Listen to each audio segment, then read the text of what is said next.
உளுந்தூர்பேட்டை அருகே உள்ள பாண்டூர் செல்லியம்மன் கோயில் மகமேர் திருவிழா விமர்சையாக நடைபெற்றது. அமெரிக்காவின் வாஷிங்டன் டெல்லஸ் விமான நிலையத்தில் ராகுல் காந்திக்கு உற்சாக வரவேற்பு அளிக்கப்பட்டது. பல்கலைக்கழக மாணவர்களை சந்திப்பதற்காக சென்றவருக்கு பூங்கொத்துகளை கொடுத்து வரவேற்பு அளிக்கப்பட்டது. தமிழ்நாட்டில் தொழில் வளர்ச்சிக்கு முக்கிய முதலீடுகள் ஈர்க்கப்பட்டுள்ளதாக முதலமைச்சர் மு.க. ஸ்டாலின் எக்ஸ் தளத்தில் பதிவிட்டுள்ளார். மயிலாடுதுறையில் குற்றாலம் புதுநகரில் ஓய்வு பெற்ற தமிழாசிரியர் கலைவேந்தரின் வீட்டிற்குள் புகுந்து அவரை தாக்கி 2000 ரூபாய் பணம் பறிக்கப்பட்டது. சிசிடிவி பதிவுகளை கொண்டு மர்ம நபர்களை போலீசார் தேடி வருகின்றனர். தமிழ்நாட்டில் அனைத்து மாவட்டங்களிலும் முதலமைச்சர் கோப்பை விளையாட்டுப் போட்டிகள் இன்று தொடங்கப்பட்டது.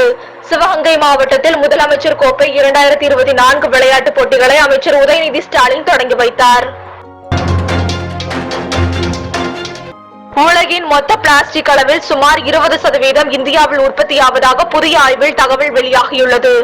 இந்தியாவில் 9.3 மில்லியன் டன், நைஜீரியாவில் 3.5 மில்லியன் டன் பிளாஸ்டிக் கழிவு உற்பத்தியாகிறது.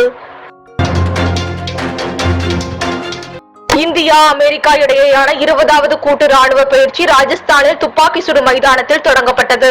22ஆம் தேதி வரை நடைபெறும் பயிற்சியில் இந்தியா மற்றும் அமெரிக்காவை சேர்ந்த 1200 ராணுவ வீரர்கள் பங்கேற்கின்றனர். காஞ்சியிலிருந்து காணாமல் போன 13 வயது சிறுமி லக்னோவில் மீட்கப்பட்டுள்ள நிலையில் 2 பேரை போலீசார் கைது செய்தனர். காற்று மாசை கட்டுப்படுத்துவதற்காக ஜனவரி 1ஆம் தேதி வரை அனைத்து வகை பட்டாசுகளுக்கும் டெல்லி அரசு தடை விதித்துள்ளது. டெல்லியை சுற்றியுள்ள பகுதிகளில் வேளாண் கழிவுகளை எரிப்பதால் தலைநகரில் கடும் காற்று மாசு ஏற்பட்டுள்ளது. அரசியலில் ஓய்வு என்பது கிடையாது என்று காங்கிரஸ் தலைவர் மல்லிகார்ஜுன கார்கே கருத்து தெரிவித்துள்ளார்.